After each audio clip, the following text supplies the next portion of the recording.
Yo, what's up mga kaibigan? For today's video, tayo ay mag-unboxing ng in-order ko na solar light. Bali nakatatlong order na ako sa shop na to kasi talaga namang napakalinaw, napakaliwanag, at napaka-quality ng product nila. Pagbukas mo nga ng box ay nandyan na lahat ng mga kailangan sa solar lights katulad ng mga screw, remote, nandyan din yung patungan ng solar light, at syempre pati na rin yung solar lights at saka yung solar panel.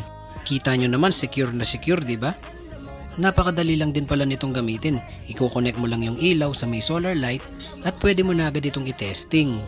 Meron na rin palang free battery para sa remote, kaya naman complete package ang product na to.